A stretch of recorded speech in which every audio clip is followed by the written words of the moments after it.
صلی اللہ علی محمد صلی اللہ علی محمد صلی اللہ علی محمد۔ بسم اللہ الرحمن الرحیم، نحمدہ ونصلی علی رسولہ الکریم، اما بعد۔ سیرت النبی صلی اللہ علیہ وسلم کا یہ مبارک سلسلہ اللہ کے فضل و کرم سے اور اللہ کی توفیق سے جاری ہے، اور مجھے امید ہے کہ آپ کو یقیناً اس سے فائدہ ہو رہا ہوگا سن کر۔ آپ نے اس سیرت کورس سے اب تک کیا سیکھا، آپ کے اس سیرت کورس کے بارے میں کیا تاثرات ہیں، کیا کمنٹس ہیں، آپ کیا سمجھتے ہیں آپ کو کیا فائدہ ہوا، کتنا فائدہ ہوا، اس میں آپ کے خیال میں کیا بہتری لانی چاہیے، اس حوالے سے آپ کی کوئی رائے ہو، کوئی تبصرہ ہو، کوئی تجزیہ ہو، کوئی مشورہ ہو، کوئی تجویز ہو، تو میں آپ سے گزارش کروں گا کہ آپ ضرور ہمیں کمنٹ میں بتائیں تاکہ ہم اس کو اور کوشش کریں بہتر سے بہتر کرنے کی۔ اللہ تعالی ہمیں اس کو بہتر انداز میں پڑھنے کی، سمجھنے کی، پڑھانے کی توفیق عطا فرمائے، عمل کرنے کی اللہ توفیق عطا فرمائے۔ سیرت پڑھتے وقت درود شریف کا بہت زیادہ اہتمام رکھیں۔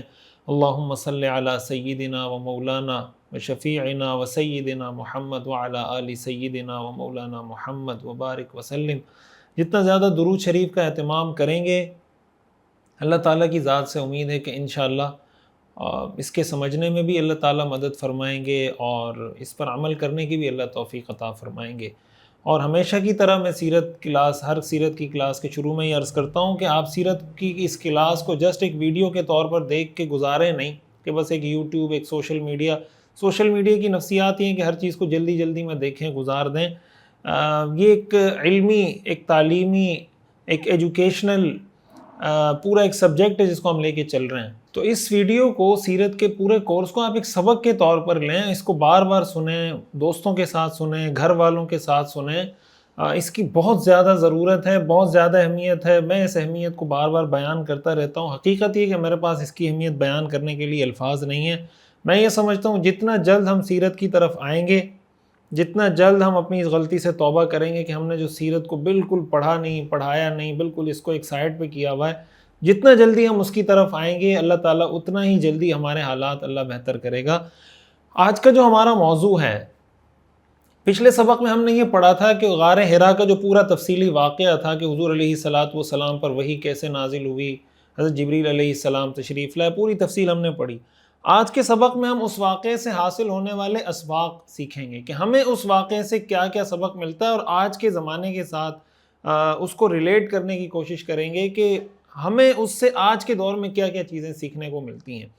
سب سے پہلی چیز جو غار حرا کے واقعے سے ہمیں سیکھنے کو ملتی ہے، جو ہمیں سمجھ میں آتی ہے ایک بات، وہ یہ کہ قرآن کریم کی سب سے پہلی نازل ہونے والی آیات کون سی ہیں۔ یعنی اگر آپ سے کوئی سوال کیا جاتا ہے قرآن کریم کی سب سے پہلے نازل ہونے والی 5 آیات بتائیے، تو وہ 5 آیات کون سی ہیں؟ وہ سورۃ العلق کی ابتدائی 5 آیات ہیں۔ اقرأ بسم ربک الذی خلق، خلق الانسان من علق، اقرأ وربک الاکرم الذی علم بالقلم، علم الانسان ما لم يعلم۔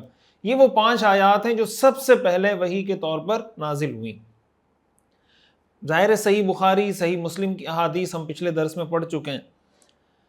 اس بارے میں سیرت نگاروں کے، مورخین کے کچھ اور اقوال بھی ہیں۔ بعض حضرات نے کہا ہے کہ سورہ مزمل کی آیات پہلے نازل ہوئی ہیں، سورہ علق کی آیات بعد میں نازل ہوئی، لیکن جیسے ہم صحیح احادیث کی روشنی میں پڑھ چکے ہیں تو جمہور محدثین کا، مفسرین کا، جمہور علماء کا یہی قول ہے ان احادیث کی روشنی میں کہ سب سے پہلے نازل ہونے والی آیات سورہ علق کی یہ ابتدائی 5 آیات ہیں۔ دوسرا سبق جو ہمیں اس سے سیکھنے کو ملتا ہے، دوسری بات جو سیکھنے کو ملتی ہے وہ یہ کہ اسلام کی نظر میں تعلیم کی کتنی اہمیت ہے۔ آپ جانتے ہیں عرب کا جو معاشرہ تھا، عرب کے معاشرے میں کوئی بہت زیادہ لٹریسی ریٹ، کوئی بہت زیادہ پڑھا لکھا معاشرہ نہیں تھا۔ پڑھے لکھے لوگ اس میں موجود تھے لیکن وہ تعداد میں بہت کم تھے۔ ایک ایسے معاشرے میں کہ جہاں تعلیم کا، پڑھنے پڑھانے کا، لکھنے لکھانے کا ریشو بہت کم ہو، اللہ تعالیٰ کی طرف سے وحی آتی ہے اور ایک عالمی پیغام آتا ہے جو رہتی دنیا تک انسانیت، ہیومینٹی کے لیے ایک میسیج ہے، ایک گائیڈنس ہے، ایک روڈ میپ ہے، اور اس کی ابتدا اللہ تعالیٰ فرماتے ہیں اقرأ، ریڈ، پڑھیے۔ یعنی قرآن کا آغاز تعلیم سے، پڑھائی سے، پڑھنے سے ہوتا ہے کہ پڑھیے، پڑھنے کا حکم دیا گیا۔ اس سے ہمیں سمجھ میں آتا ہے کہ اسلام کی نظر میں اس کی کتنی اہمیت ہے۔ قرآن کریم میں اللہ تعالیٰ نے صرف پڑھنے کی بات نہیں کی، انہی آیات میں، انہی 5 آیات میں قلم کا تذکرہ بھی ہے، انہی 5 آیات میں اللہ تعالیٰ نے علم کا ذکر بھی کیا ہے، علم الانسان ما لم يعلم اقرأ بسم ربک الذی خلق خلق الانسان من علق، انسان کو اس کی حقیقت بھی بتائی، انسان پر اللہ کے احسانات بھی بتائے، قلم کا تذکرہ بھی کیا، علم کا تذکرہ بھی کیا۔ ظاہر ہے اس سے پتہ چلتا ہے کہ اسلام کی نظر میں علم کی، تعلیم کی، لکھنے کی، پڑھنے کی کتنی زیادہ اہمیت ہے۔ انسان جو دنیا میں علم حاصل کرتا ہے نا، 2 طرح کا علم ہوتا ہے۔ ایک علم کو کہا جاتا ہے کتابی علم، یعنی جو کتابوں کے پڑھنے سے انسان سیکھتا ہے۔ ایک علم وہ ہوتا ہے، یعنی آپ اس کو یہ کہہ سکتے ہیں کہ جو لکھنے پڑھنے کے یا تعلیم کے اسباب ہیں، جو ریسورسز ہیں، جو میڈیمز ہیں، ان سے انسان لرننگ کرتا ہے، سیکھتا ہے۔ ایک وہ علم ہوتا ہے جو اللہ تعالیٰ انسان کو براہ راست بغیر کسی لکھت پڑھت کے سکھا رہے ہوتے ہیں۔ اس علم کو کہا جاتا ہے علم لدنی۔ قرآن کریم میں آتا ہے نا وَآتَيْنَاهُ مِن لَدُنَّا عِلْمًا، کہ ان کو ہم نے اپنی طرف سے علم عطا کیا۔ انبیاء کرام کے پاس جو علم ہوتا ہے وہ سارا کا سارا علم لدنی ہوتا ہے، یعنی ڈائریکٹ، براہ راست، بغیر اسباب کے اللہ تعالیٰ ان کو براہ راست علم عطا کرتے ہیں۔ قرآن کریم میں یہ جو سورہ علق کی آیات ہیں، اس میں قلم کا ذکر بھی ہے، یعنی اس سے ہمیں جو کتابی علم ہے اس کی اہمیت بھی پتہ چلتی ہے، اور علم الانسان ما لم يعلم، اس کا تذکرہ بھی ہے کہ اللہ انسان کو بہت سی چیزیں، جسے بچہ پیدا ہوتا ہے تو بچہ جب پیدا ہوتا ہے اس کو یہ کون بتاتا ہے، وہ کس کتاب میں پڑھتا ہے کہ میں ماں کی چھاتی سے منہ لگاؤں گا تو اللہ تعالیٰ مجھے رزق عطا کرے گا، اور جب میں روؤں گا تو میرے ماں کے دل میں میرے لیے رحمت اور شفقت کے جذبات پیدا ہوں گے اور میری ماں مجھ کو گود میں لے گی۔ یہ ظاہر ہے ایک دن کے بچے نے کسی کتاب میں نہیں پڑھا ہوتا، یہ علم اللہ تعالیٰ اس کو اپنی طرف سے عطا کرتے ہیں۔ اسی طرح انسان زندگی میں بہت کچھ اللہ تعالیٰ انسان کو سکھا رہے ہوتے ہیں بغیر کسی کتاب کے پڑھے ہوئے، تو یہ اللہ تعالیٰ کی طرف سے جو علم ملتا ہے اس کو علم لدنی۔ پھر اللہ تعالیٰ کسی کو دین کی ایسی فہم عطا کر دیتا ہے، اللہ تعالیٰ دین کی کسی کو ایسی سمجھ عطا کر دیتا ہے کہ جو عام طور سے کتابیں پڑھنے سے کسی کو حاصل نہیں ہوتی، یہ بھی محض اللہ تعالیٰ کا فضل و کرم ہوتا ہے۔ قرآن کریم میں اللہ تعالیٰ نے ارشاد فرمایا یؤتی الحکمۃ من یشاء ومن یؤت الحکمۃ فقد اوتی خیرا کثیرا، کہ جس کو اللہ چاہتا ہے حکمت عطا کرتا ہے، اور جس کو حکمت عطا ہو جائے اس کو بہت بڑی خیر اللہ تعالیٰ کی طرف سے عطا ہو جاتی ہے۔ حدیث شریف میں آتا ہے نا من یرد اللہ بہ خیرا یفقہہ فی الدین، جس کے ساتھ اللہ بھلائی کا ارادہ کرے اللہ اس کو دین کی سمجھ ڈیپتھ کے ساتھ، گہرائی کے ساتھ اللہ اس کو دین کی سمجھ عطا کر دیتے ہیں۔ بہرحال ان آیات سے ہمیں کتابی علم جو کسی میڈیم سے، کسی ذریعے سے حاصل ہوتا ہے اس کا بھی پتہ چلتا ہے، اور جو اللہ کی طرف سے براہ راست کو علم حاصل ہوتا ہے اس کی اہمیت کا بھی پتہ چلتا ہے۔ حضور علیہ الصلاۃ والسلام نے علم کو کتنی اہمیت دی، تعلیم کو کتنی اہمیت دی، اس پر انشاءاللہ ہم جب دار ارقم میں رسول اللہ صلی اللہ علیہ وسلم کیسے صحابہ کو سکھاتے تھے، کیا سکھاتے تھے، آپ کا نصاب کیا تھا، نظام کیا تھا، سلیبس کیا تھا، صفہ میں مدینہ منورہ میں آپ کیا سکھاتے تھے، کیسے سکھاتے تھے، انشاءاللہ جب دار ارقم اور صفہ کی تفصیل کی طرف ہم آئیں گے تو وہاں میں سیرت کی روشنی میں تعلیمی نظام اور تعلیمی سسٹم پر بھی کچھ بات کروں گا، لیکن آج کے سبق میں اتنا ہی کافی جو ہم نے ڈسکس کیا، مزید ہم آگے بڑھتے ہیں۔ حضرت خدیجہ رضی اللہ تعالیٰ عنہ کے پاس جب رسول اللہ صلی اللہ علیہ وسلم تشریف لائے اور آپ نے فرمایا زملونی زملونی، اور آپ علیہ الصلاۃ والسلام کی جسم پر کپ کپی طاری تھی، تو حضرت خدیجہ رضی اللہ تعالیٰ عنہ نے کوئی سوالات نہیں پوچھے مزید کہ کیا ہوا، کیسے ہوا، آپ کیوں اتنے گھبرائے ہوئے ہیں، کیا کچھ ہوا ہے، ذرا مجھے تفصیل بتائیں۔ انہوں نے فوری طور پر حضور علیہ الصلاۃ والسلام نے جو کہا وہ کیا، آپ کو چادر اڑائی، آپ کو تسلی دی، کوئی سوال نہیں کیا آپ سے کہ نہیں بتائیں کیا ہوا ہے کیا ہوا ہے۔ جب آپ علیہ الصلاۃ والسلام سکون سے ہو گئے، آپ کی وہ بے چینی کی کیفیت کچھ کم ہو گئی، پھر حضور علیہ الصلاۃ والسلام نے خود تفصیل بتائی کہ میرے ساتھ یہ واقعہ پیش آیا کہ میں غار میں تھا، فرشتہ آیا اور مجھ پہ وحی نازل ہوئی، ساری تفصیل بتائی۔ لیکن حضرت خدیجہ رضی اللہ تعالیٰ عنہ نے ابتدائی پہلے مرحلے میں کوئی ایسے سوالات نہیں کیے۔ اس سے ہمیں ایک بہت بڑا اخلاقی اصول، ایک مورل لیسن، اور آپ یہ کہہ لیں کہ ایک صحافتی اصول، جرنلزم کا ایک بہت اہم اصول آپ کہہ سکتے ہیں کہ ہمیں سمجھ میں آتا ہے، معاشرتی اصول سمجھ میں آتا ہے کہ جب آپ کسی کو کوئی تکلیف میں دیکھیں، آپ کے پاس کوئی دوڑتا ہوا، بھاگتا ہوا، پریشان حالت میں اچانک کسی حادثے کا شکار ہو جائے، تکلیف کا شکار ہو جائے، تو پہلے مرحلے میں آپ اس کی مدد کریں، جس کو آپ یہ کہہ لیں، ایک تو فرسٹ ایڈ ہوتی ہے میڈیکل فرسٹ ایڈ، ایک ہوتی ہے سائیکولوجیکل فرسٹ ایڈ، کہ آپ پہلے مرحلے میں اس کو کوشش کریں تسلی دیں, سوالات اس سے نہ پوچھیں کہ کیا ہوا, کیسے ہوا, کون آیا تھا, کیا ہوا تھا. جب وہ تھوڑا سکون تسلی سے ہو جائے پھر آپ اس سے سوالات کرنا شروع کریں. ہمارے ہاں جو صحافت کا معیار ہے یا جو ہمارے ہاں جرنلسٹ ہیں تو ان چیزوں کا عموماً وہ خیال نہیں رکھتے. وہ کسی نے لطیفہ بنایا ہوا تھا نا, ویڈیو بھی چل رہی ہوتی ہے بعض اوقات کے کہیں بم دھماکہ ہوا تو آگے صحافی پوچھ رہا ہے کہ بم کیسے پھٹا, تو وہ آگے سے کہتا ہے کہ بم جب کسی نے رکھا تو بم میرے پاس آیا, مجھ سے کہا کہ میں بم ہوں, میں پھٹنا چاہتا ہوں, پھٹ لوں, تو میں نے کہا پھٹ جاؤ, تو بم پھٹ گیا. تو جب بم پھٹا تو اب میری یہ حالت ہے. بھائی بم کیسے پھٹا؟ بم جیسے پھٹتا ہے ویسے ہی پھٹتا ہے, یہ کوئی سوال کرنے کا سوال ہے؟ آپ اگر خدا نخواستہ کوئی کسی دھماکے میں زخمی ہوا ہے, کسی کا کوئی مسئلہ ہوا ہے, کوئی حادثہ ہوا ہے, آپ پہلے مرحلے میں اس کو اٹھا کے اس کی مدد کریں. جب وہ مسئلہ حل ہو جائے پھر پوچھتے رہیے گا کہ کیا ہوا ہے کیا نہیں ہوا. ایک تو یہ نا کہ کوئی ایسا موقع ہو کہ آپ سمجھتے ہیں کہ اس موقع پہ پوچھنا اس لحاظ سے ضروری ہے کہ یہ کیسی پورا تبدیل ہو جائے گا, مطلب کوئی اسپیسیفک کوئی ایکسیپشنل کیس ہو تو اس کی میں بات نہیں کر رہا. تو یہ جو ایک اہم اصول ہے یہ ہمیں سیکھنا چاہیے کہ اگر کسی کو کسی تکلیف میں دیکھیں, اور اس سے ہمیں یہ بھی سمجھ میں آتا ہے بچوں کی تربیت کے حوالے سے کہ بچوں کی تربیت یا کسی سے بھی آپ کوئی بات کرنا چاہتے ہیں تو آپ اس کی حالت دیکھیں, کیفیت دیکھیں. ہر وقت نصیحت کرنے کا وقت نہیں ہوتا. بچہ اسکول سے آیا, ابھی اس نے بستہ رکھا نہیں ہے, بستہ رکھنے سے پہلے آپ نے نصیحت شروع کر دی. جا رہا ہے اسکول کے لیے تو نصیحت, آ رہا ہے تو نصیحت, کھانا کھا رہا ہے تو نصیحت, پانی پی رہا ہے تو نصیحت. تو آپ دیکھیں وہ کس پوزیشن میں, اگر بچہ غصے کی حالت میں ہے, تھکا ہوا ہے, کوئی سٹریس میں ہے, کوئی دیکھیں, مطلب حالات کو دیکھ کے بات کرنی چاہیے. یہ ایک اہم اصول ہے جو ہمیں سے سیکھنے کو ملتا ہے. ایک اور چیز جو ہمیں حضرت خدیجہ رضی اللہ تعالیٰ عنہ کے طرز عمل سے سیکھنے کو ملتی ہے, اور ظاہر ہے حضرت خدیجہ رضی اللہ تعالیٰ عنہ نے یہ طرز عمل اختیار کیا اور حضور علیہ الصلاۃ والسلام نے اس پر کوئی منع نہیں کیا. تو جو حدیث ہے نا, حدیث میں 3 طرح کے الفاظ استعمال ہوتے ہیں. یہ ایک ٹیکنیکل بات ہے لیکن آپ سمجھ لیں, اچھا ہے آپ کے کام آئے گا, ہم سیرت پڑھ رہے ہیں. ایک لفظ استعمال ہوتا ہے قول, ایک ہوتا ہے فعل, ایک کو کہتے ہیں تقریر, جس کو ہم اردو میں تقریر کہتے ہیں وہ لفظ ہے. قول کا مطلب ہوتا ہے آپ علیہ الصلاۃ والسلام کے الفاظ, آپ کی جو آپ نے فرمایا, آپ کا ارشاد. فعل کا مطلب ہوتا ہے آپ کی پریکٹس, آپ کا عمل, آپ کا ایکشن, کہ آپ نے کوئی کام ایسے کیا. تقریر عربی میں کہتے ہیں کہ آپ علیہ الصلاۃ والسلام کے سامنے کسی نے کوئی عمل کیا اور آپ اس پر خاموش رہے, آپ نے منع نہیں کیا کہ بھائی یہ کام مت کرو یا یہ بات مت بولو. تو حضور علیہ الصلاۃ والسلام کا کسی معاملے پر خاموش ہو جانا یہ بھی اس بات کی دلیل ہوتی ہے کہ یہ کام ٹھیک ہے, جائز ہے. وجہ اس کی یہ ہے کہ اگر وہ ناجائز کام ہوتا تو اللہ کے رسول صلی اللہ علیہ وسلم فوراً اس سے منع کرتے, روکتے, ٹوکتے. اس کو کہا جاتا ہے تقریر, یعنی رسول اللہ, یہ عربی میں اس کو تقریر کہتے ہیں. تقریر کا مطلب کسی کو اپنی بات یا اپنے کام پہ برقرار رکھنا, کہ تم نے جو کہا, جو تم نے کیا, ٹھیک کیا.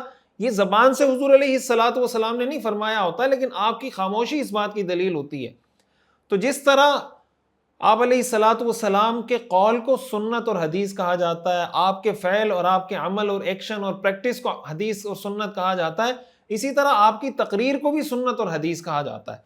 حضرت خدیجہ رضی اللہ تعالیٰ عنہ نے یہ کیا کہ تسلی دیتے وقت حضور علیہ الصلاۃ والسلام کے لیے کچھ تعریفی جملے استعمال کیے. تعریفی جملے کیا استعمال کیے کہ آپ صلہ رحمی کرتے ہیں, آپ ہمیشہ سچ بولتے ہیں, جو اپنا بوجھ نہیں اٹھا سکتا آپ اس کا بوجھ اٹھاتے ہیں, اور جناب جو کما نہیں سکتا آپ اس کو کما کے دیتے ہیں. یہ ساری باتیں خدیجہ رضی اللہ تعالیٰ عنہ نے کی.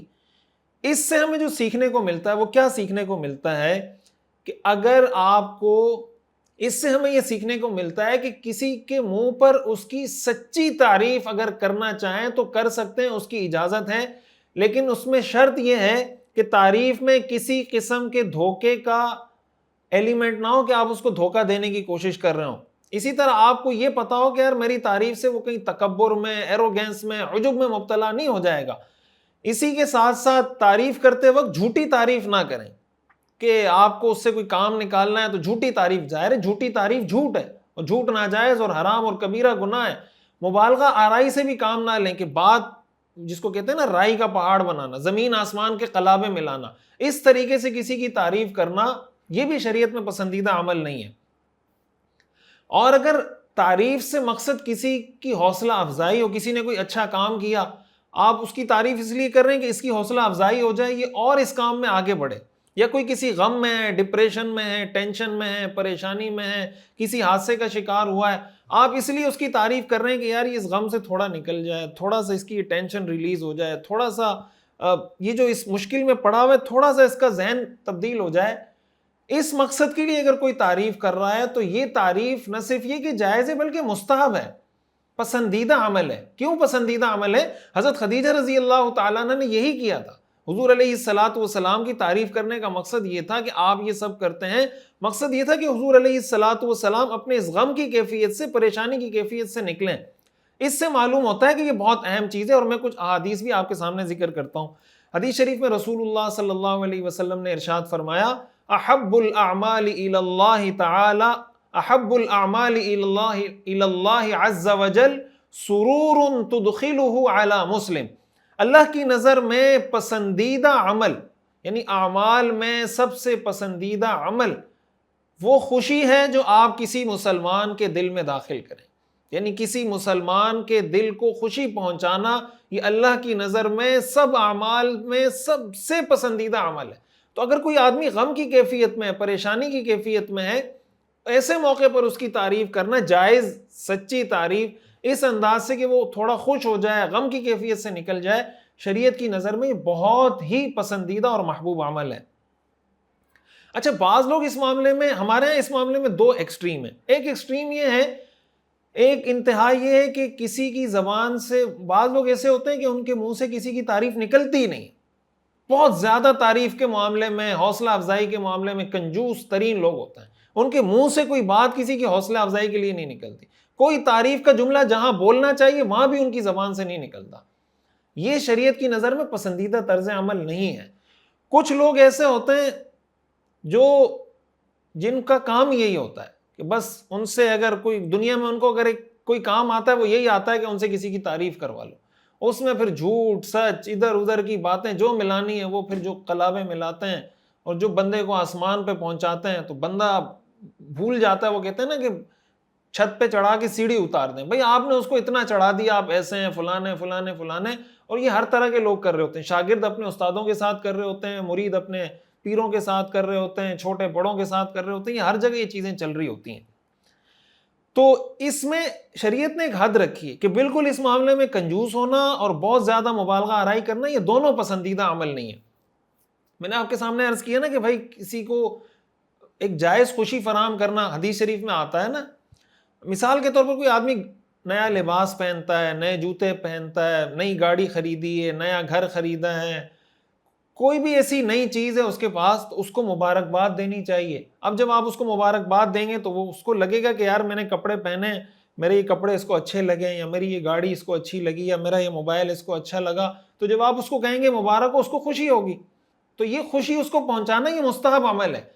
حدیث شریف میں آتا ہے، حضرت ابو نضرہ فرماتے ہیں کہ جب صحابہ اکرام رضوان اللہ علیہم اجمعین میں سے کوئی نیا لباس پہنتا تھا تو صحابہ اکرام ایک دوسرے کو یہ دعا دیا کرتے تھے، تبلی ویخلف اللہ، کہ اللہ کرے کہ آپ اس کو استعمال کر کے پرانا کریں، اور جب یہ پرانا ہو جائے اللہ تعالیٰ اس کا بدلہ اس کی جگہ اور آپ کو عطا کرے۔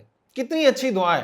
اب جب آپ کسی کے اچھا لباس دیکھ کر، اچھے کپڑے دیکھ کر، اچھے جوتے، اچھی گاڑی، اچھا موبائل دیکھ کر اس کو یہ دعا دیں کہ بھائی اللہ کرے آپ اس کو استعمال کر کے پرانا کریں اور اللہ تعالیٰ آپ کو اور اس سے اچھا دے، اس کو یہ لگے گا کہ میرے اس نئے کپڑوں کو، نئے جوتوں کو، نئی گاڑی کو، نئے موبائل کو اس نے نوٹس کیا، اٹ مینس کہ یہ مجھے امپورٹنس دیتا ہے۔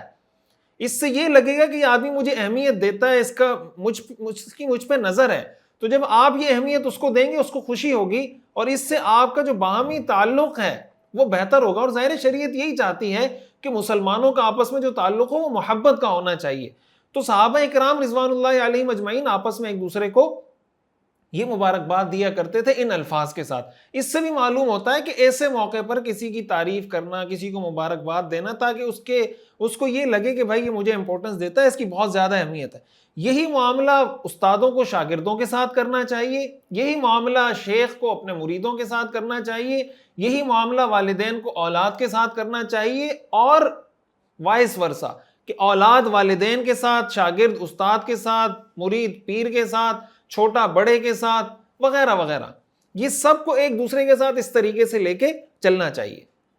اسی کے ساتھ ساتھ کوئی آدمی اگر کسی فن میں ماہر ہے، اس کو کوئی ہنر آتا ہے، کوئی اسکل، کوئی اچھا کام اس نے سیکھا ہے، وہ کوئی اچھا معاشرے میں کوئی پازیٹیو رول پلے کر رہا ہے، وہ کسی بھی فیلڈ کے اندر ہے، تو اس میں اس کی تعریف کرنا کہ بھائی یہ اس معاملے میں یا اس فیلڈ میں یا اس شعبے میں یہ آدمی بہت اچھا کام کر رہا ہے، اور آپ لوگوں کو کہیں کہ بھائی یہ اچھا کام کر رہا ہے، آپ بھی اس سے سیکھنے کی کوشش کریں، ظاہر ہے کہ یہ بھی اس کی تعریف ہے، یہ بھی ایک مستحب اور سنت عمل ہے۔ حدیث شریف میں آتا ہے، حضرت عبداللہ ابن عمر رضی اللہ تعالیٰ عنہ فرماتے ہیں، ان کے سامنے کسی نے حضرت عبداللہ ابن مسعود رضی اللہ تعالیٰ عنہ کی تعریف کی، تذکرہ آیا، تو حضرت عبداللہ ابن عمر کہنے لگے کہ عبداللہ ابن مسعود سے مجھے اس وقت سے محبت ہو گئی ہے جب سے میں نے حضور علیہ الصلاۃ والسلام کا یہ ارشاد سنا ہے کہ آپ نے یہ فرمایا تھا، خذ القرآن من اربعۃ من عبداللہ ابن مسعود وسالم مولا ابی حذیفہ ومعاذ ابن جبل وابی ابن کعب، آپ نے فرمایا قرآن 4 لوگوں سے حاصل کرو،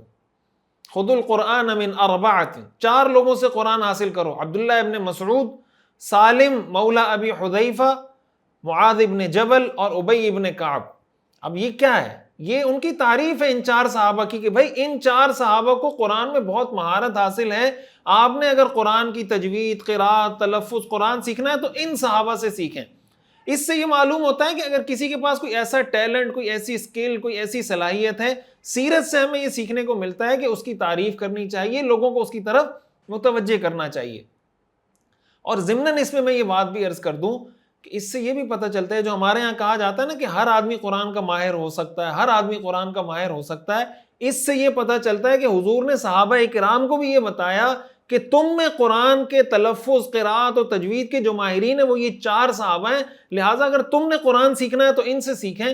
تو جب صحابہ کرام میں رسول اللہ صلی اللہ علیہ وسلم نے متعین کر دیا کہ ان 4 صحابہ سے قرآن سیکھیں، اس کا مطلب سارے صحابہ کرام کو قرآن میں وہ مہارت حاصل نہیں تھی جو ان 4 صحابہ کو حاصل تھی۔ اس سے ان لوگوں کا وہ نظریہ، وہ جو ایک بات کی جاتی ہے کہ بھائی ہر آدمی کو قرآن میں اعلیٰ درجے کی مہارت ہونی چاہیے، اس پر میں وقتاً فوقتاً بات کرتا رہتا ہوں، ظاہر ہے کہ یہ پاسبل نہیں ہے، ممکن نہیں ہے، اور اس حدیث سے بھی اس کی پوری وضاحت ہو جاتی ہے کہ شریعت کا مزاج اور اسلام کا اور سیرت کا مزاج کیا ہے۔ حضور علیہ الصلاۃ والسلام سے مختلف مواقع پر صحابہ کرام کی حوصلہ افزائی کرنا ثابت ہے۔ جنگوں میں، غزوات کے موقع پر جو صحابہ اچھا پرفارم کرتے تھے، جب ہم غزوات کی طرف بڑھیں گے وہاں میں آپ کو وقتاً فوقتاً بتاتا رہوں گا کہ دیکھیں یہاں آپ نے صحابی کی تعریف کی، یہاں صحابی کی تعریف کی۔ یہ خطبے میں جو ہم سن رہے ہوتے ہیں، ارحم امتی بامتی ابو بکر واشدہم فی امر اللہ عمر واصدقہم حیاء عثمان واقضاہم علی، یہ سارا کیا؟ یہ تعریف ہے۔ حضرت ابو بکر صدیق کی، حضرت عمر کی، حضرت عثمان کی، حضرت علی کی تعریف ہے۔ آپ نے فرمایا اعلمہم بالحلال والحرام معاذ بن جبل، کہ حلال اور حرام کے سب سے ماہر عالم معاذ بن جبل ہیں۔ اعلمہم بالفرائض زید، آپ نے فرمایا کہ فرائض اور میراث کے مسائل کے سب سے بڑے عالم اور مفتی وہ حضرت زید ہیں۔ یہ حضور علیہ الصلاۃ والسلام ان کی تعریف بھی کر رہے ہیں، ان کا تعارف بھی کروا رہے ہیں۔ تو اس سے معلوم ہوتا ہے کہ اس معاملے میں انسان کو اتنا کنجوس نہیں ہونا چاہیے کہ اگر آپ کو پتا ہے کہ ایک آدمی ایک اچھا کام کر رہا ہے، اس کو کسی کام میں مہارت ہے، تو اس کی تعریف کرتے ہوئے انسان کو موت نہیں آنی چاہیے، بلکہ کھلے دل سے اس کی تعریف کرنی چاہیے، اور اس سے بھی معاشرے میں باہم محبتیں پیدا ہوتی ہیں۔ ظاہر ہے کہ جب آپ اس کے کسی اسکل کا، اس کے ہنر کا، اس کے فن کا، اس کے علم کا اعتراف کریں گے، اس کو ایڈمٹ کریں گے، تو اس کے دل میں بھی آپ کے لیے محبت پیدا ہوگی، اور اسلام یہی چاہتا ہے کہ معاشرے میں یہ ہو۔ حضرت موسیٰ علیہ السلام کا طرز عمل ہمارے سامنے ہے کہ حضرت موسیٰ علیہ السلام نے، حضرت ہارون علیہ السلام کے پاس ایک اسکل تھی، وہ اچھا بولتے تھے، بہت ایلوکینسی کے ساتھ، بہت فصاحت کے ساتھ، بہت اچھے طریقے سے بولنا جانتے تھے۔ حضرت موسیٰ علیہ السلام نے اللہ سے دعا کی، وَأَخِي هَارُونُ هُوَ أَفْصَحُ مِنِّي لِسَانًا، کہ اللہ میرے جو بھائی ہیں ہارون یہ مجھ سے زیادہ اچھی گفتگو کرتے ہیں، آپ ان کو بھی رسول بنا دیجیے۔ اللہ نے ان کو رسول بنا دیا۔ اس سے کیا پتہ چلتا ہے کہ حضرت موسیٰ علیہ السلام اعتراف کر رہے ہیں اپنے بھائی کی فصاحت کا، کہ بہت ایلوکوینٹ، بہت زیادہ فصاحت سے گفتگو کرتے ہیں۔ شیطان کو جب اللہ نے کہا حضرت آدم کے سامنے سجدہ کریں، شیطان نے حضرت آدم کی خوبی اور کمال کو ماننے سے انکار کر کے کہا انا خیر منہ، کہ میں بہتر ہوں، یہ تو مجھ سے بہتر نہیں ہے۔ تو شیطان کا طریقہ ہے دوسرے کی خوبی کا انکار کرنا، انبیاء کا طریقہ ہے دوسرے کی خوبی، اس کی اسکل، اس کی ہنر، اس کی صلاحیت کا اعتراف کرنا۔ ہمیں یہ دیکھنا چاہیے کہ ہم اپنی زندگی میں شیطان کے راستے پر ہیں یا انبیاء کے طریقے کو اپنائے ہوئے ہیں۔ یہ سیرت کا ایک بہت اہم میسج جو ہمیں سیکھنا چاہیے۔ اسی میں ایک اور سیرت کا ایک واقعہ کہ آپ سے کوئی اچھا سوال کرتا ہے، کوئی اچھی بات کرتا ہے تو آپ اس کی تعریف کریں۔ حضرت ابو ہریرہ رضی اللہ تعالیٰ عنہ کے بارے میں آتا ہے، حدیث صحیح حدیث میں ہے، اس کا حوالہ بھی آپ کے سامنے ظاہر ہے آ جائے گا۔ حضرت ابو ہریرہ رضی اللہ تعالیٰ عنہ نے حضور علیہ الصلوۃ والسلام سے ایک مرتبہ سوال کیا، یا رسول اللہ من اسعد الناس بشفاعتک یوم القیامہ، قیامت کے دن آپ کی شفاعت کی سعادت کس کو ملے گی؟ یعنی سب سے زیادہ سعادت مند تو وہ ہوگا جس کی قیامت کے دن ہمارے آقا و مولا، ہمارے پیغمبر حضرت محمد مصطفیٰ صلی اللہ علیہ وسلم سفارش کر دیں گے۔ انہوں نے پوچھا یا رسول اللہ وہ کون سعادت مند ہوگا جس کو آپ کی شفاعت ملے گی؟ تو حضور علیہ الصلوۃ والسلام نے ان کی حوصلہ افزائی فرمائی اس سوال پر۔ آپ نے فرمایا لقد ظننت یا ابا ہریرہ اللہ یسألنی عن هذا الحدیث احد اول من، اے ابو ہریرہ مجھے پتا تھا کہ تم سے پہلے یہ سوال مجھ سے کوئی نہیں کرے گا۔ کیوں؟ لما رأیت من حرصک علی الحدیث، اس لیے کہ مجھے پتا ہے کہ تمہیں احادیث میں کتنی دلچسپی، میں تمہاری دلچسپی کو جانتا ہوں، مجھے پتا تھا کہ یہ سوال تم ہی کرو گے۔ یہ کیا ہو رہی ہے؟ تعریف ہو رہی ہے کہ آپ نے اچھا سوال کیا اور مجھے پتا تھا کہ یہ سوال تم کرو گے۔ پھر آپ علیہ الصلوۃ والسلام نے فرمایا یہ حضور علیہ الصلوۃ والسلام کی اس امت کے ساتھ محبت، میرے اور آپ کے ساتھ محبت ہے۔ افسوس یہ ہے کہ ہم اپنے پیغمبر کا تعارف ہمیں نہیں ہے، اپنے پیغمبر کی سیرت ہم نہیں پڑھتے، لیکن اس پیغمبر نے ہم میں سے ہر ایک کی فکر کی ہے۔ آپ نے فرمایا اسعد الناس بشفاعتی یوم القیامہ من قال لا الہ الا اللہ خالصا من قلبی، آپ نے فرمایا میری شفاعت کی سعادت قیامت کے دن ہر اس شخص کو، میرے ہر اس امتی کو حاصل ہوگی جس نے دل سے ایک مرتبہ اخلاص کے ساتھ لا الہ الا اللہ پڑھ لیا۔ سبحان اللہ، کیا محبت ہے، کیا شفقت ہے امت کے ساتھ، کیا تعلق ہے، کیا درد ہے امت کے لیے۔ لیکن آج اسی امت نے اپنے اس پیغمبر کو بھلا دیا ہے، اس پیغمبر کی سیرت اس امت کو نہیں معلوم۔ کسی غم گسار کی محنتوں کا یہ خوب میں نے سلا دیا کہ جو میرے غم میں گھلا گیا اسے میں نے دل سے بھلا دیا۔ جو جمال روح حیات تھا، جو دلیل نقش حیات تھا، اسی راہ گزر کے نقوش پا کو مسافروں نے مٹا دیا۔ تو یہ حضور علیہ الصلوۃ والسلام کی اس امت سے محبت ہے۔ ہمیں یہ کوشش کرنی چاہیے کہ حضور علیہ الصلوۃ والسلام کی سیرت تو پڑھ لیں، آپ کی سنت تو پڑھ لیں، پڑھیں گے تو عمل کی توفیق ہوگی، سنیں گے تو عمل کی توفیق ہوگی۔ کوشش کریں سب کو جوڑیں سیرت سے، پڑھنے پڑھانے سے، سننے سنانے سے۔ یہ جو محنت ہو رہی ہے اس کو کوشش کریں زیادہ سے زیادہ لوگ اس سے فائدہ اٹھائیں، اور کیا پتہ یہی ہماری شفاعت کا ذریعہ بن جائے۔ تو حضور علیہ الصلوۃ والسلام نے حضرت ابو ہریرہ رضی اللہ تعالیٰ عنہ کی تعریف کی۔ ظاہر ہے یہ تعریف حضور علیہ الصلوۃ والسلام نے کی ایک اچھی بات کرنے پر۔ اس کا مطلب کوئی اچھی بات کرے، اچھا سوال کرے، اچھے طریقے سے کوئی بیان ڈیلیور کرے، کوئی اچھی گفتگو کرے۔ بعض لوگ اسی میں یہ بات بھی داخل ہوتی ہے نا، آپ کوئی اچھا لیکچر سن رہے ہیں، اچھا بیان سن رہے ہیں، اچھی بات سن رہے ہیں، تو بھائی آپ اس پہ کمنٹ کیوں نہیں کرتے کہ ماشاءاللہ بہت اچھی بات کی آپ نے، مجھے اس سے فائدہ ہوا، اور جناب مجھے اس کورس سے فائدہ ہو رہا ہے، مجھے اس بیان سے فائدہ ہو رہا ہے، آپ کی اس بات سے مجھے یہ چیز سیکھنے کو ملی، آپ کے اس بیان سے اللہ تعالیٰ نے مجھے یہ عمل کی توفیق دی۔ بھائی یہ لکھیں نا، یہ بولیں۔ جب آپ بولیں گے سامنے والے کو یہ اندازہ ہوگا کہ بھائی مجھے کیا مزید کرنا چاہیے، کیا مشورہ ملا، کیا تجویز ملی، اس سے کسی کو فائدہ ہو رہا ہے یا نہیں ہو رہا۔ جو الٹے سیدھے کمنٹ کرنے والے ہیں، جو گالیاں دینے والے ہیں، وہ تو ایکٹیو ہوتے ہیں، دبا کے گالیاں بھی دے رہے ہوتے ہیں، برا بھلا بھی کہہ رہے ہوتے ہیں، بدتمیزی بھی کر رہے ہوتے ہیں، اور جن کو فائدہ ہو رہا ہوتا ہے وہ گنے بن کے بیٹھے ہوتے ہیں خاموشی سے، کوئی ایک لفظ ان کے منہ سے نکلتا نہیں ہے۔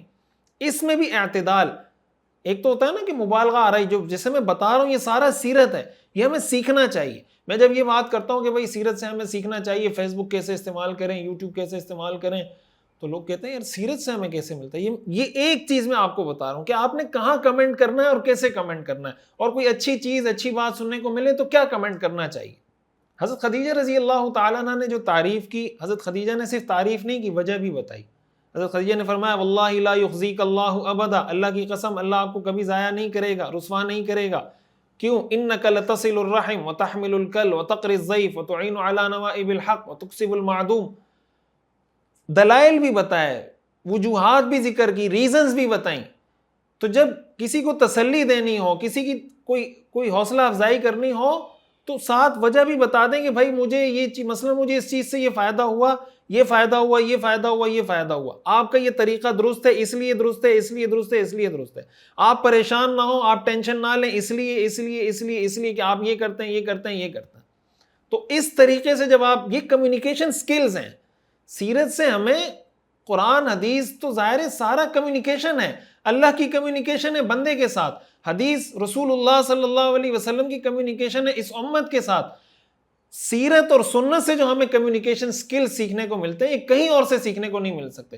قرآن کریم میں اللہ تعالیٰ نے ارشاد فرمایا ادع الی سبیل ربک بالحکمت والموعظۃ الحسنہ وجادلہم باللتی ہی احسن، کہ اپنے رب کے راستے کی طرف حکمت اور وزڈم کے ساتھ لوگوں کو بلائیں، اور اچھے طریقے سے، پولائٹ طریقے سے، خوبصورت طریقے سے، پیار بھرے طریقے سے لوگوں کو دین کی طرف بلائیں۔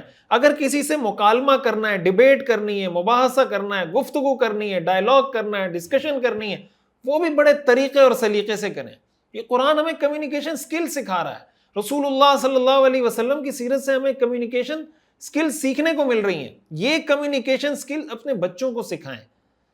آپ کے بچوں کو پتہ ہونا چاہیے کہ آپ، بعض بچے ہوتے ہیں ان میں بالکل کانفیڈنس نہیں ہوتا، وہ ہر بات میں شرما رہے ہوتے ہیں، آپ ان کو بتائیں بیٹا آپ کوئی مثلا گھر میں کھانا اچھا پکائے، بچوں کو اس چیز کا عادی بنائیں کہ وہ بتائیں ماشاءاللہ اچھا کھانا پکائے۔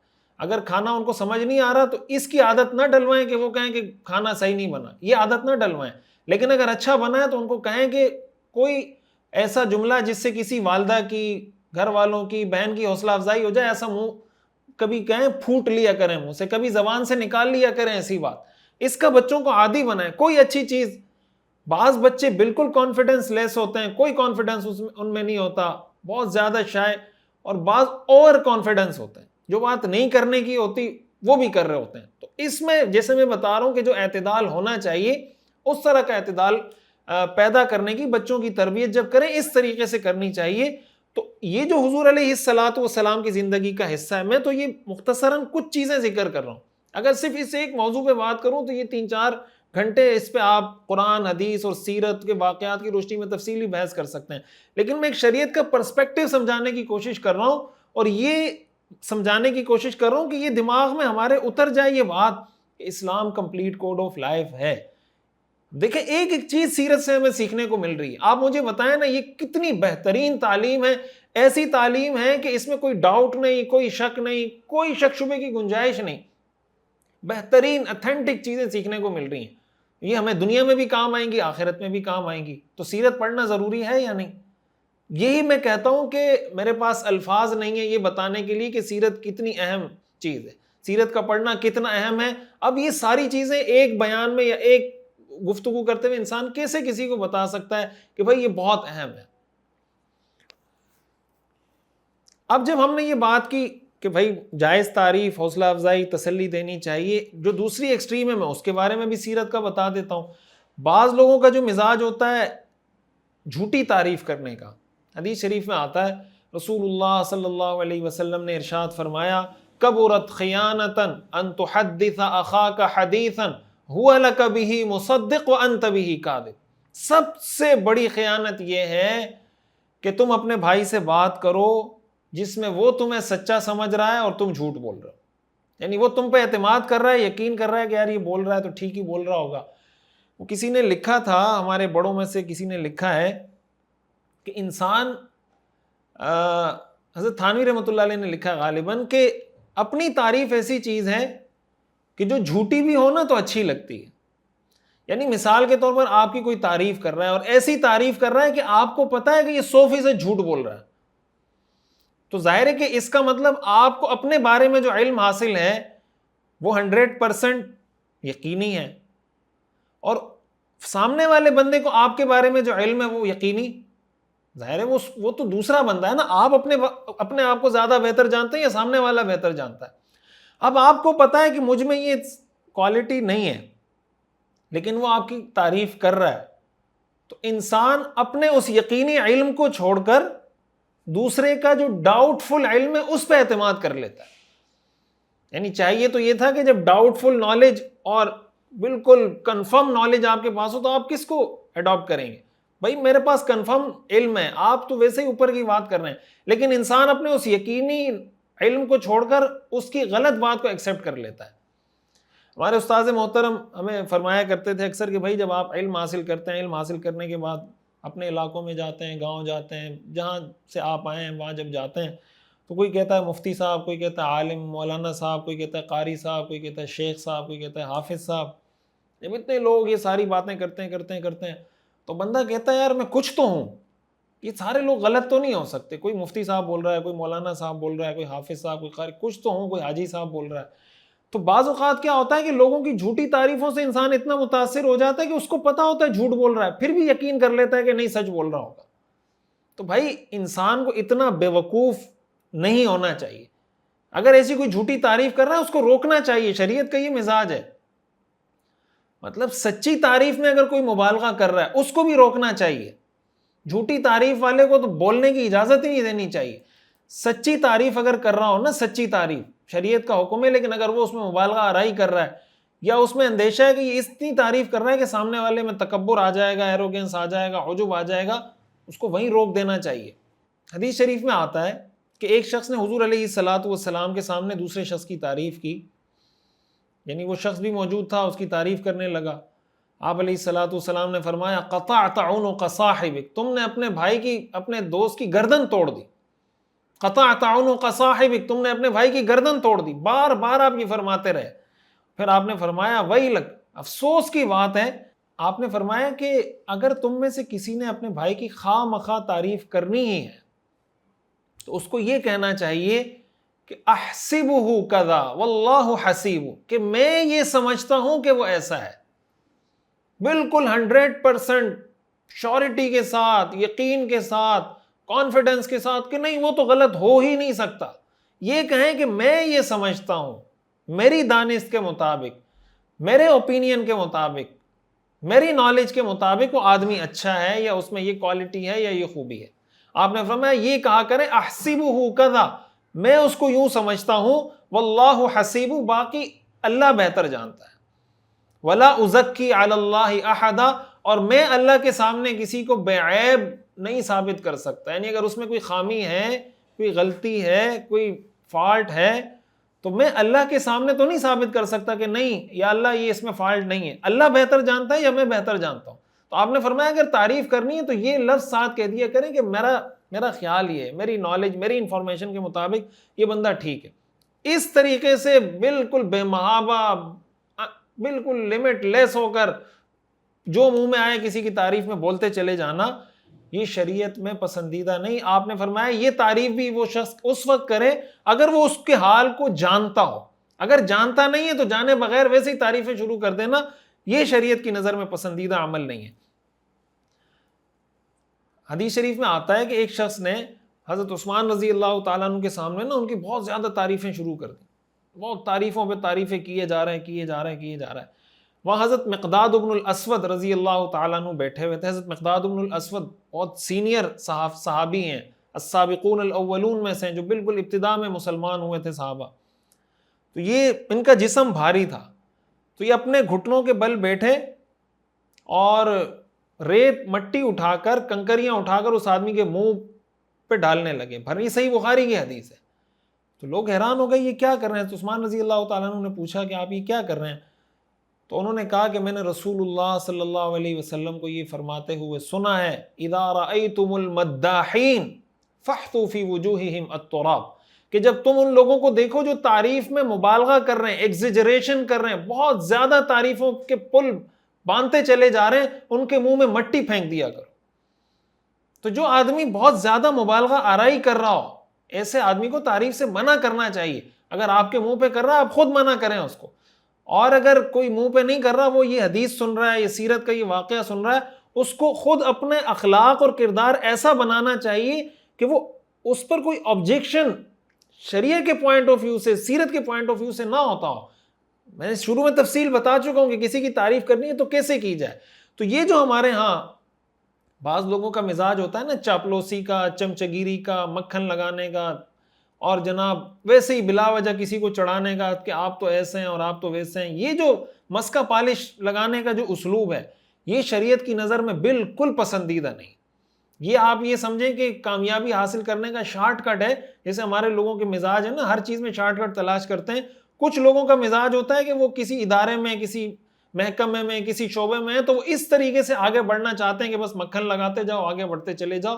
یہ جو طرز عمل ہے یہ شریعت کی نظر میں انتہائی ناپسندیدہ، اور یہ اس قابل ہے کہ یعنی یہ ایسا عمل ہے، ایسا آدمی اس قابل ہے کہ اس کے منہ پہ مٹی ماری جائے۔ یہ شریعت کی نظر میں اس کی قباحت ہے اور اس کی برائی ہے کہ یہ کتنا برا اور کتنا قبیح عمل ہے۔ ایک اور اہم بات جو ہمیں اس سے سیکھنے کو ملتی ہے غار حرا کے اس واقعے سے، پھر حضرت خدیجہ رضی اللہ تعالیٰ عنہ نے جو تسلی دی، اور بہت زیادہ اہم ہے، ایک اہم سوشل رول ہے، ایک معاشرتی اصول ہے۔ حضرت خدیجہ رضی اللہ تعالیٰ عنہ نے فرمایا واللہ لا یخزیک اللہ ابدا، کہ اللہ کی قسم اللہ آپ کو کبھی رسوا نہیں کرے گا۔ اور آگے انہوں نے جو اعمال گنوائے، انک لتصل الرحم، آپ صلہ رحمی کرتے ہیں، تحمل الکل، جو اپنا بوجھ نہیں اٹھا سکتا آپ اس کا بوجھ اٹھاتے ہیں، تکسب المعدوم، جو کما نہیں سکتا اس کو کما کے دیتے ہیں، تعین علی نوائب الحق، کسی پہ کوئی آسمانی آفت آ جائے اس کی مدد کرتے ہیں، حق کی وجہ سے کسی پر کوئی مشکل آئے اس کے ساتھ کھڑے ہوتے ہیں، تصدق الحدیث، سچ بات کرتے ہیں۔ یہ سارے کاموں کو اگر آپ جمع کریں تو ان میں آپ دیکھیں، ان میں کہیں یہ نہیں ہے کہ آپ ذکر کرتے ہیں، آپ نماز پڑھتے ہیں، آپ عبادت کرتے ہیں، آپ وغیرہ وغیرہ، ان میں سارے وہ کام حضرت خدیجہ رضی اللہ تعالیٰ عنہ نے گنوائے جس کا تعلق انسانوں کے ساتھ تھا، ہیومن بینگ کے ساتھ تھا، معاشرے کے ساتھ تھا، سارے وہ کام ہیں۔ اس سے یہ پتہ چلتا ہے کہ اسلام کی نظر میں اس کی اہمیت کتنی ہے کہ آپ دوسرے انسانوں کے کام آئیں، معاشرے کے کام آئیں، اور جو کامن انٹرسٹ کی چیزیں ہیں اس کو پرسنل انٹرسٹ پر ترجیح دیں، اجتماعی مفادات کو ترجیح دیں اپنے ذاتی مفادات پر، اپنے ملک کے، قوم کے، امت کے، انسانیت کے مفادات کو مقدم رکھیں، اس کو پرائرٹی دیں، اور اپنے ذاتی مفادات کو، اپنے نجی مفادات کو، اپنے پرسنل انٹرسٹ کو دبائیں، دوسروں کے کام آئیں۔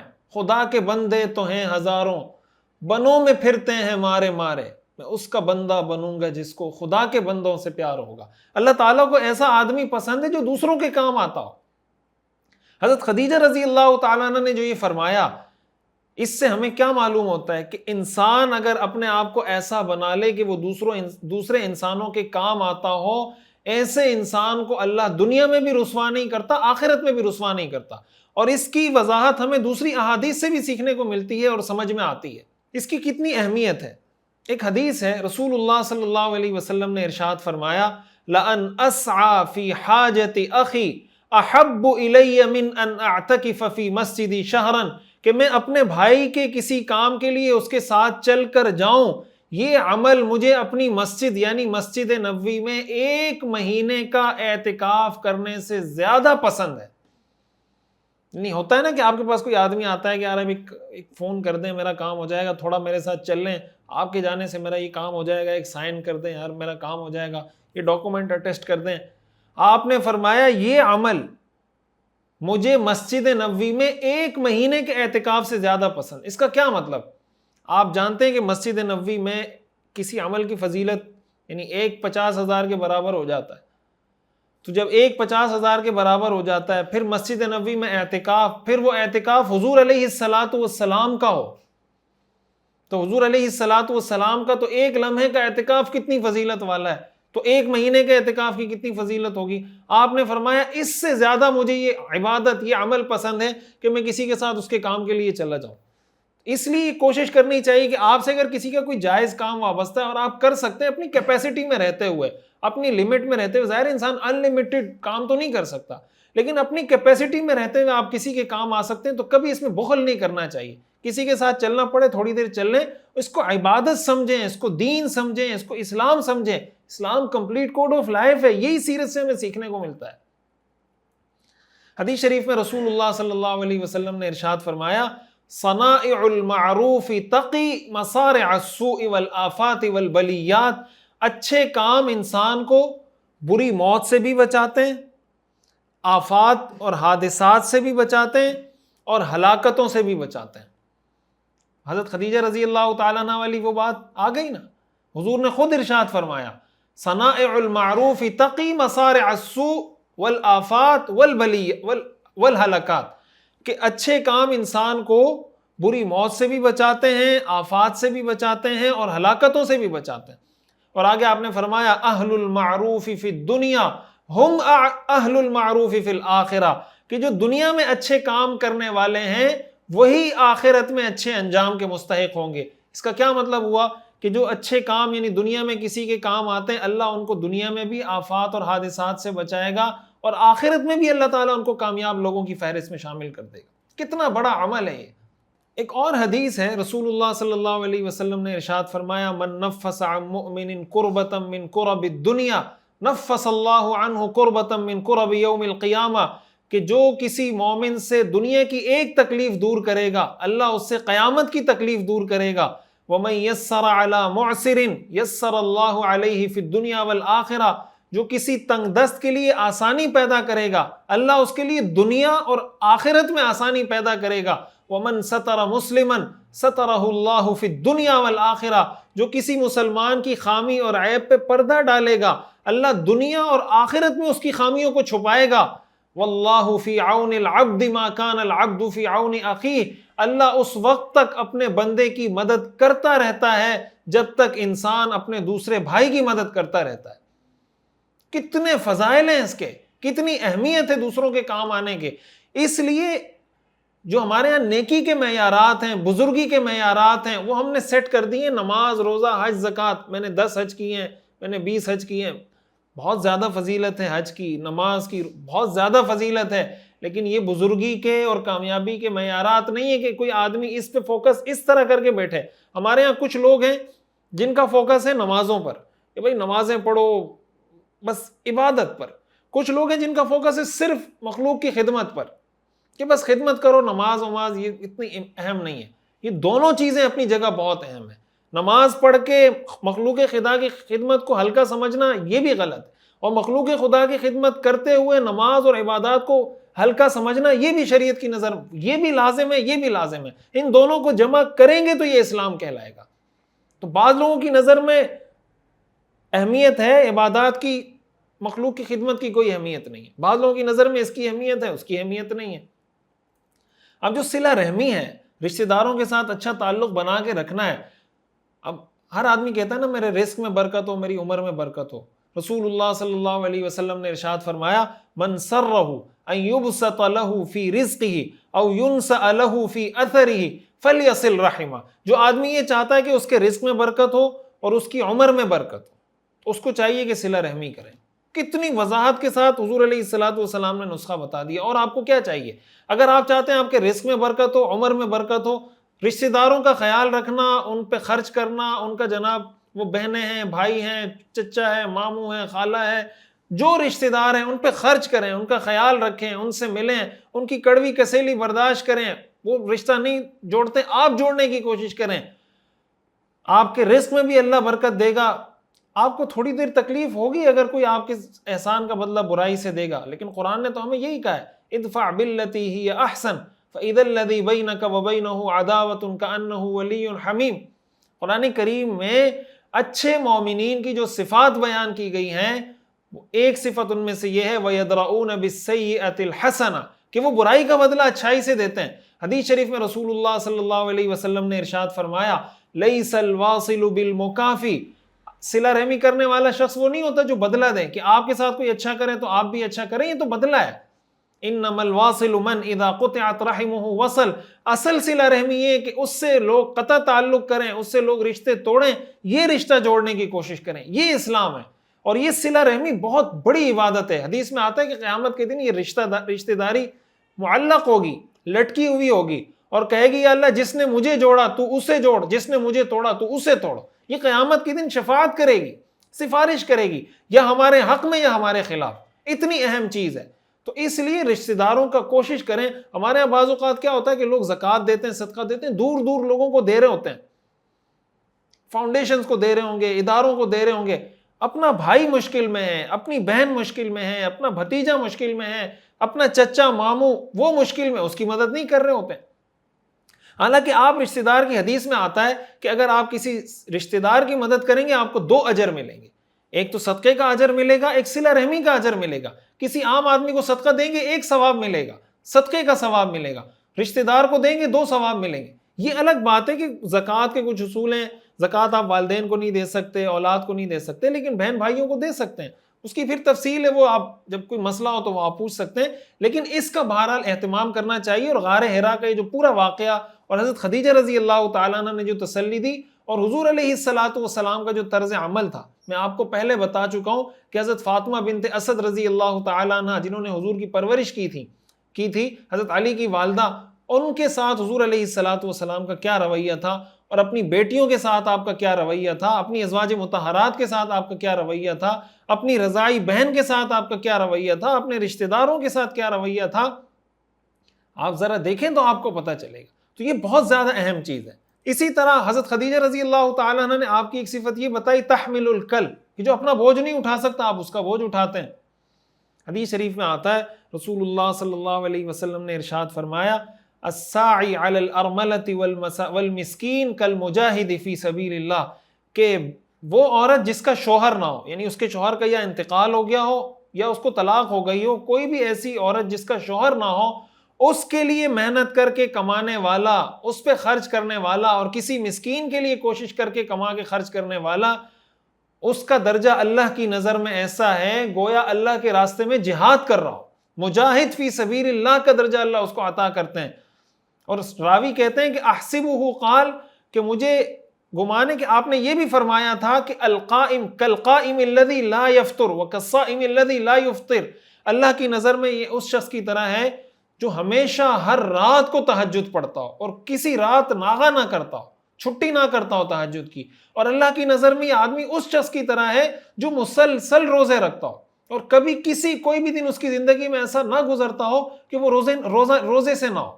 اتنا بڑا مقام اللہ تعالیٰ اس شخص کو عطا کرتے ہیں جو کسی بے شوہر، کسی ایسی عورت کی مدد کرے جس کا شوہر نہیں، یا کسی مسکین جو کما نہیں سکتا، کوئی اس کے مسائل ہیں اس کی مدد کرتا ہے.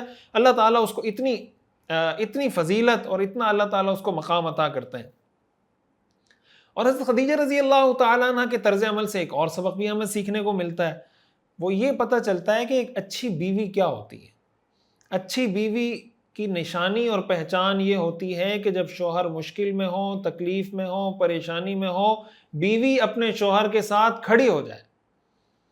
وہ کہے کہ میں آپ کے ساتھ کھڑی ہوں، آپ پریشان نہ ہو، میں آپ کے شانہ بشانہ کھڑی ہوں. یہ نہیں کہ جب تک شوہر کے پاس پیسہ ہے تو جناب مزے، عیش و عشرت، واہ واہ، اور جب شوہر کے پاس سے پیسہ گیا تو بیوی بھی گئی، تو جناب بیوی بھی روٹ گئی اور سب کچھ ختم. یہ کسی مسلمان عورت کی، کسی مسلمان بیوی کی شان نہیں ہو سکتی. بیوی کا تو پتہ ہی مشکل میں چلتا ہے. حضرت خدیجہ رضی اللہ تعالی عنہ نے، حضور علیہ الصلوۃ والسلام کی ازواج مطہرات نے، اور حضور علیہ الصلوۃ والسلام کی جو صاحبزادیاں تھیں، آپ ذرا ان کی ہسٹری، تاریخ، سیرت، بایوگرافی پڑھیں. انہوں نے مشکل حالات میں اپنے شوہروں کے ساتھ وقت گزار کے دکھایا ہے، ہمارے لیے ایک سیرت سیٹ کی ہے، ایک ٹرینڈ سیٹ کیا ہے.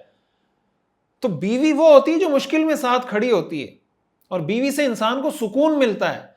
قرآن کریم میں اللہ تعالیٰ نے ارشاد فرمایا وَمِنْ آيَاتِهِ أَنْ خَلَقَ لَكُمْ مِنْ أَنفُسِكُمْ أَزْوَاجًا لِتَسْكُنُوا إِلَيْهَا وَجَعَلَ بَيْنَكُمْ مَوَدَّةً وَرَحْمَةً، کہ اللہ کی نشانیوں میں سے ہے کہ اللہ نے تم ہی میں سے تمہارے لیے جوڑ کے رشتے پیدا کیے تاکہ تم ان کے پاس جا کر سکون حاصل کرو. بیوی کو ایسا ہونا چاہیے کہ اس کے پاس شوہر آئے تو اس کو سکون محسوس ہو. یہ ایسا نہیں ہونا چاہیے ابھی شوہر گھر میں داخل ہوا نہیں اور بیوی نے رونا پیٹنا شروع کر دیا کہ تمہاری ماں نے مجھے یہ بولا، تمہاری بہن نے یہ بولا، دودھ نہیں ہے جناب، ٹماٹر نہیں ہے، آلو نہیں ہے. کوئی سینس، کوئی عقل، کوئی دماغ استعمال کریں. یہ کامن سینس کی چیزیں ہیں. اور پھر ہم مسلمان ہیں اور ہم کہتے ہیں اسلام کمپلیٹ کوڈ آف لائف ہے. یہ سیرت ہمیں سکھاتی ہے.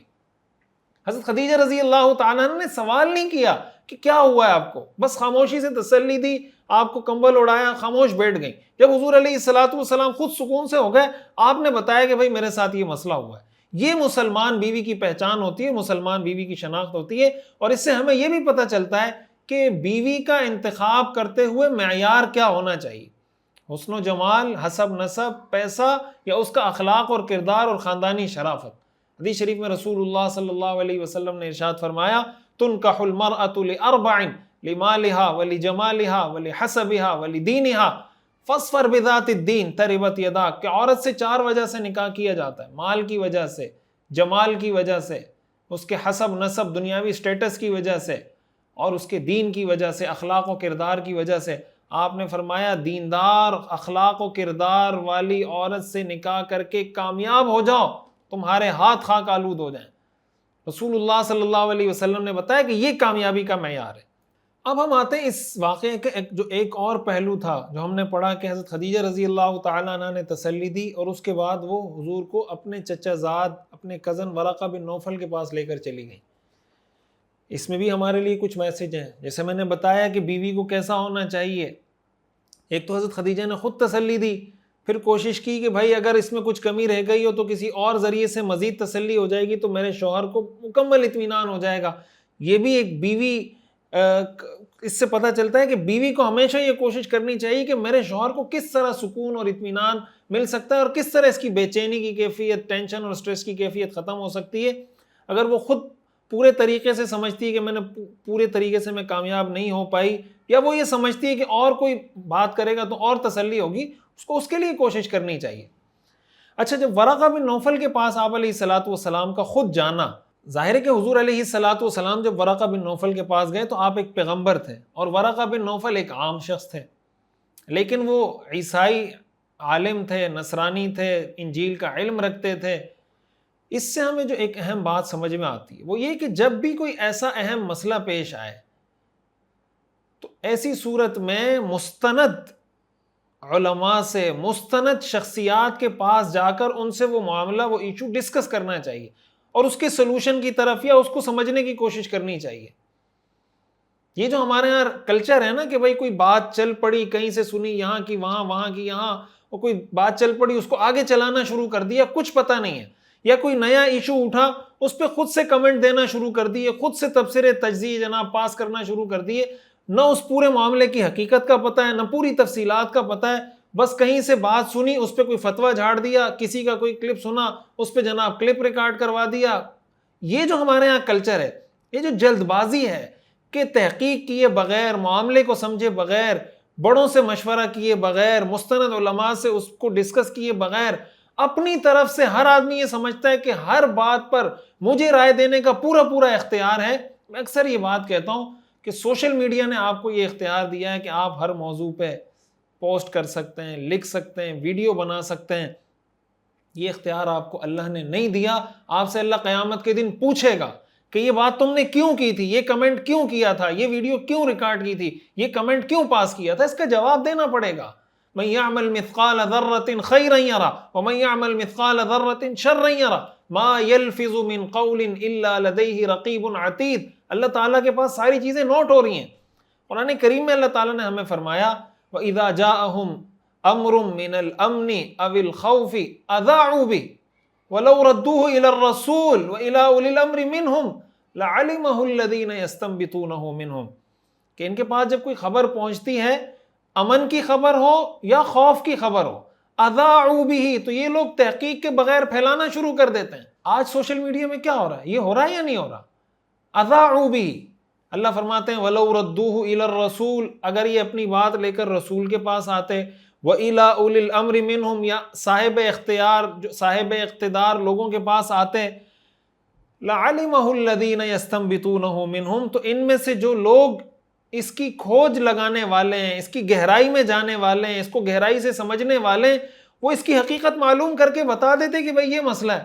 آج لوگوں کی اے آئی جنریٹڈ وائس بنا کر بیانات بنائے جا رہے ہیں کہ جناب فلاں نے، کچھ دنوں پہلے مفتی اسماعیل مینگ صاحب کا آیا کہ بھئی انہوں نے کہا کہ امام مہدی آ گئے، وہ بعد میں پتہ چلا وہ ٹویٹ ان کو کرنی پڑی کہ بھئی یہ اے آئی جنریٹڈ میری ویڈیو کسی نے بنائی ہے اور چلا دی ہے۔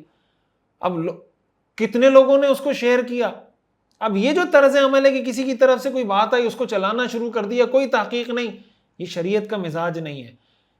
تو ایسا کوئی بڑا معاملہ پیش آئے، کسی عالم دین کے پاس، عالم ربانی کے پاس جانا چاہیے، رسول اللہ صلی اللہ علیہ وسلم نے ارشاد فرمایا کفا بالمرء کذبا ان یحدث بکل ما سمع، انسان کے جھوٹا ہونے کے لیے یہ بات کافی ہے کہ ہر سنی سنائی بات کو آگے چلتا کر دے، یہاں سے آیا وہاں شیئر کر دیا، یہاں سے آیا وہاں شیئر کر دیا، یہ انسان کے جھوٹا ہونے کی نشانی ہے۔ ہم اپنے آپ کو دیکھ لیں کہ ہم سچے ہیں یا جھوٹے ہیں۔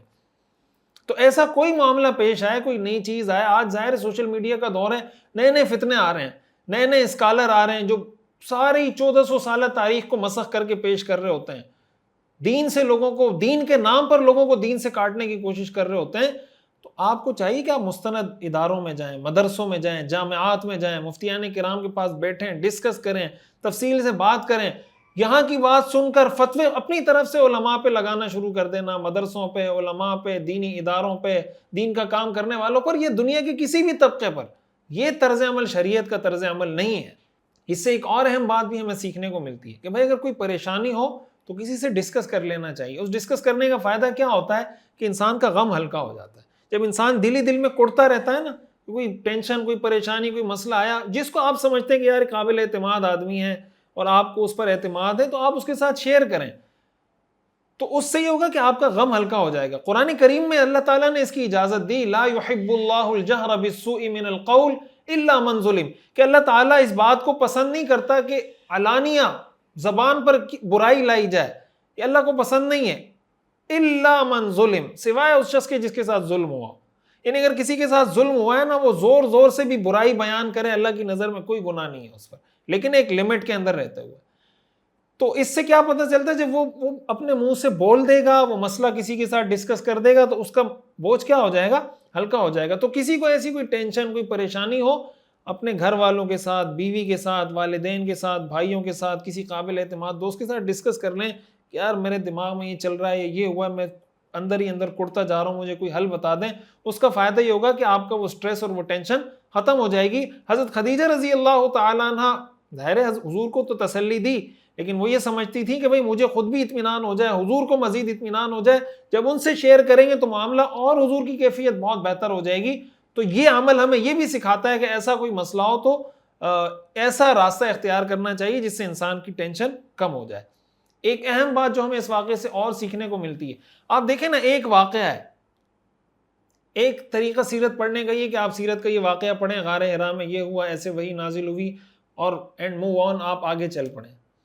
اس سے آپ کو سیکھنے کو کیا ملے گا؟ ایک یہ اسلوب ہے، آپ دیکھیں ایک واقعے میں کتنے سبق ہیں، کتنی زندگی میں سیکھنے کی چیزیں ایک واقعے میں، تو پوری سیرت پڑھیں گے تو کیا کچھ ہم سیکھ جائیں گے۔ اس لیے میں بار بار عرض کرتا ہوں، یہ سیرت سیکھیں، پڑھیں، اور اس کو اپنے آپ تک محدود نہ رکھیں، کوشش کریں دوسروں کو دعوت دیں، بلائیں، ان کو کہیں سنیں، اس کو بار بار پوچھیں، بھائی کلاس سنی نہیں سنی، آج سن لینا، بچوں کو، گھر والوں کو، دوستوں کو، ایسا ماحول بنائیں، آپ یقین کریں ہماری زندگی اللہ جنت بنا دے گا۔ ایک اہم کام ہمیں سیکھنے کو یہ ملتا ہے کہ بھئی دین کا کام کرنے والے کو ہمیشہ مشکلات کے لیے تیار رہنا چاہیے۔ ورقہ بن نوفل نے کہا نا کہ کاش میں اس وقت جوان ہوتا جب تمہاری قوم تمہیں نکالے گی۔ حضور نے فرمایا کیوں، اب مخرجیہم، وہ مجھے نکالے گی؟ تو انہوں نے فرمایا کہ لم یأت رجل قط بمثل ما اتیت به الا عودی، کہ جو بھی رسول یہ پیغام لے کر آیا، جو پیغام آپ لے کر آئے، تو اس کے دشمن دنیا میں ہوتے ہیں، تو تمہارے بھی دشمن ہوں گے۔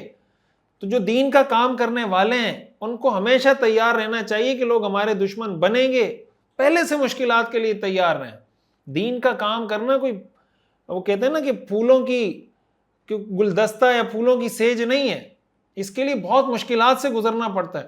جب ہمارے پیغمبر، ہمارے آقا و مولا حضرت محمد مصطفیٰ صلی اللہ علیہ وسلم اتنی مشکلات سے گزریں، جو دین کا کام کرنے والا ہے وہ اس کا وارث، رسول اللہ صلی اللہ علیہ وسلم کا وارث ہے، اس کو بھی مشکلات سے گزرنا پڑے گا۔ تو ایک داعی کو، دین کا کام کرنے والے کو آپ اگر سیرت کی دعوت دیں گے، سیرت کا پیغام پہنچائیں گے، ہو سکتا ہے لوگ آپ کو بھی تانے دیں، بھائی ملا ہو گیا، پتہ نہیں کن چیزوں میں پڑ گیا، یہ ہو گیا، وہ ہو گیا۔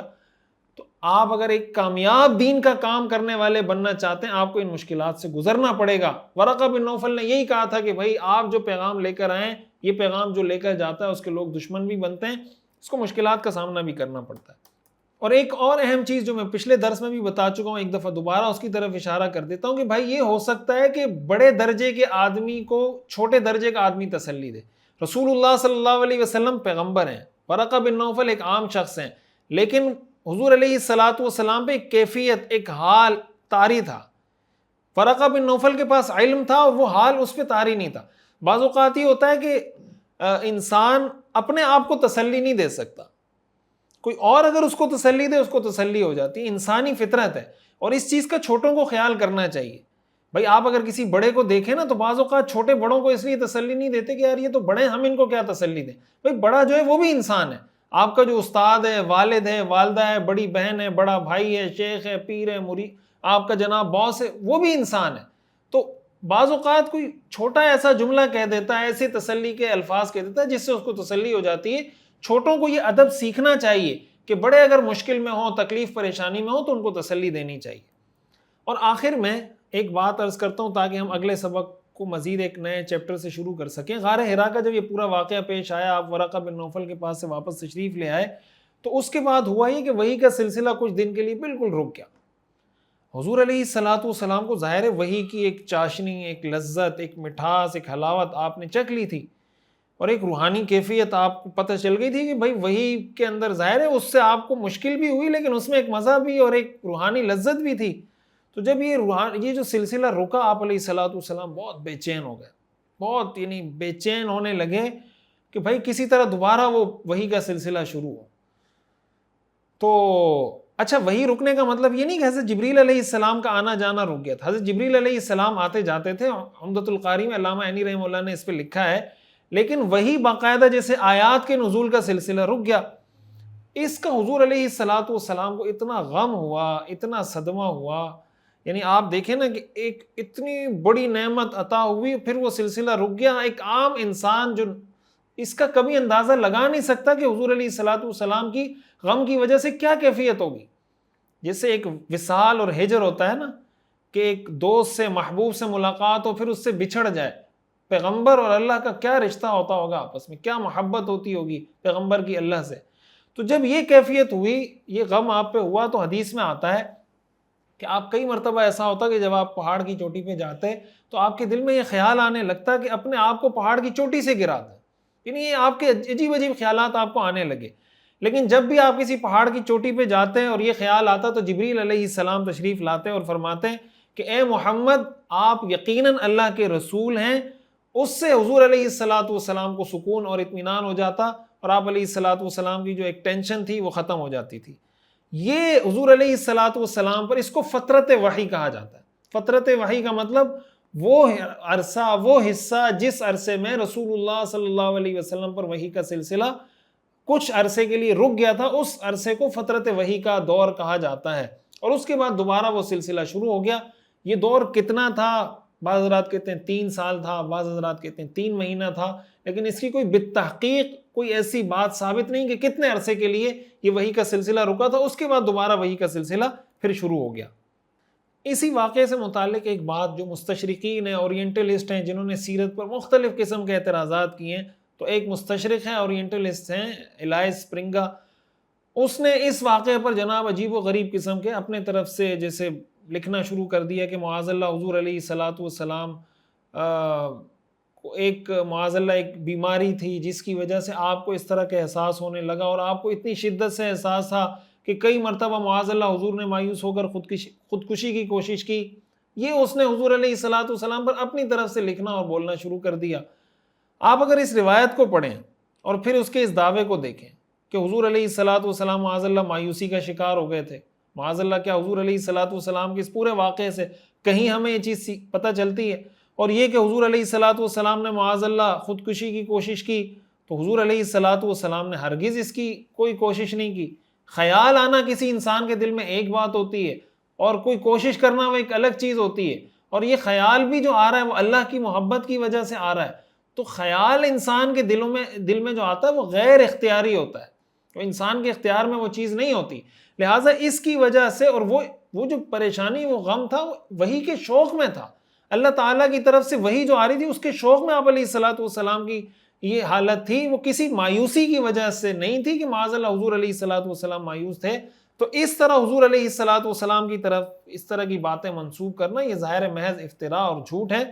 اللہ تعالیٰ ہمیں سیرت کو سمجھنے کی سمجھانے کی، پڑھنے کی، پڑھانے کی، اپنانے کی، عمل کرنے کی اور اس کی دعوت دینے کی اللہ تعالیٰ توفیق عطا فرمائے اور اللہ تعالیٰ ہمیں اس کی برکات نصیب فرمائے۔